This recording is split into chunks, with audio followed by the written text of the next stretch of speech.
My next slide shows two very orderly lists. On the left, written harmony. These are the activities that you will find on most theory assessments in harmony, regardless of the examination system, and whether it's something that high school students are working on or something that unfolds at the collegiate level. There is a melody writing. We ask students to realize chord symbols, to harmonize melodies.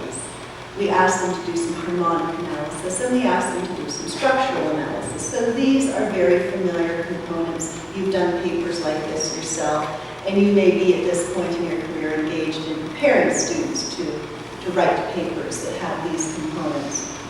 Now, over on the right-hand side, keyboard harmony. This is a slightly more glamorous looking list, but it's still just a list of requirements. Melodic improvisation, sequences, realization of chord symbols, so some of these things line up, harmonization of melodies, transposition, accompaniment with pop chord symbols, and score reading.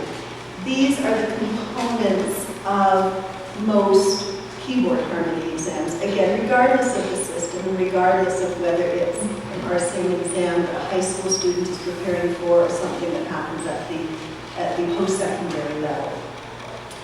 And I think that there are difficulties in tackling the column on the left too soon with students.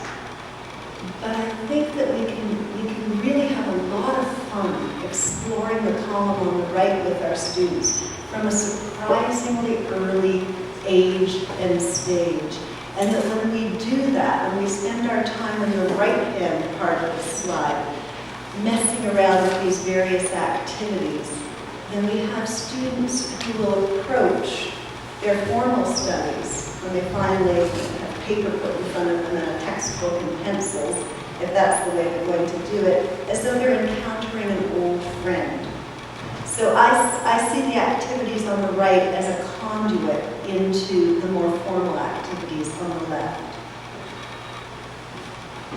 So I want to focus on some basic activities which I engage in with my elementary and intermediate level students, and which I believe will help them in their development as complete musicians.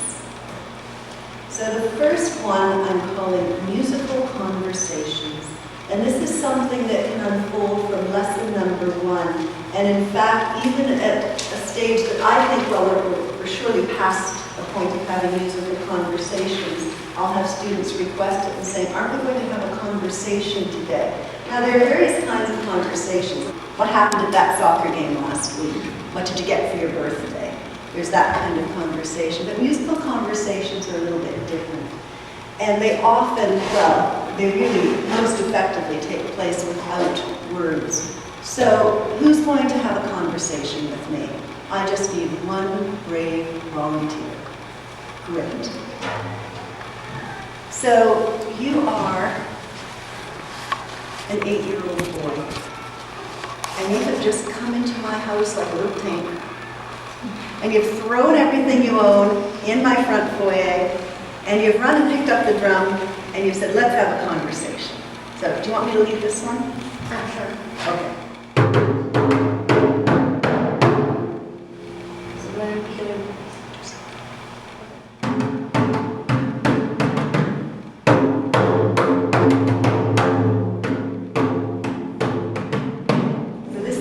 already it's a real conversation. You're not echoing back exactly what I'm doing. We place a lot of emphasis on that in ear development, don't we? The mimicking of something as opposed to the continuing of something. I think continuity is something we really want to spend time on. Should we continue?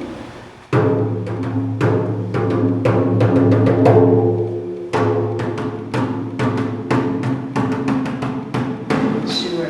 And then I had an 8-year-old, the one I have in mind, because there's a real student behind my description, remind me, and I was a little embarrassed to be reminded, that sometimes silence is also an option. So I did something ridiculously fancy. And you know what my student did?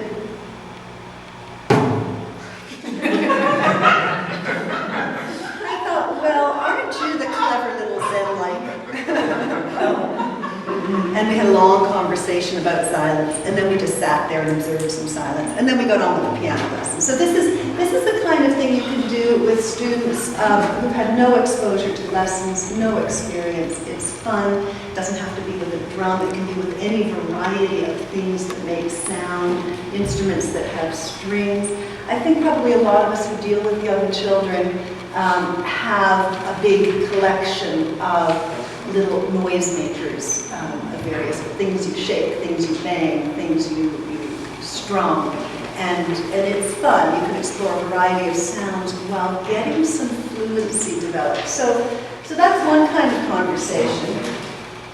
Now, there are other conversations. I need an even braver person this time. Okay, thank you. So, just a little bit older, maybe 9 or 10, and you've requested a conversation. So we've gone through, I know you went to last week, you asked me about a gig that I had, so you say, well, let's have a conversation. And I think, all right, you're working on a minuet, let's have a minuet-ish conversation.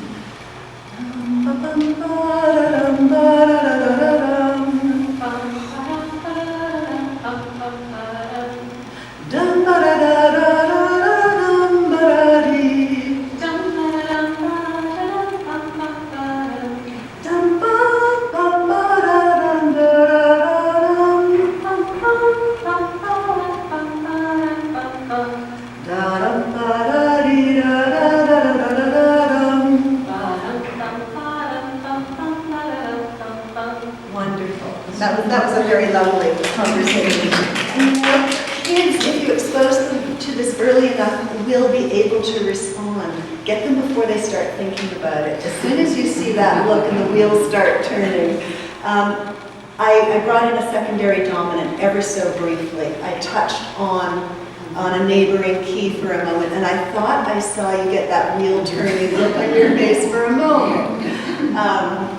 There's so many things you can accomplish in musical conversations that unfold over a period of time, through a year or through many years. So part of it is that it's really just fun.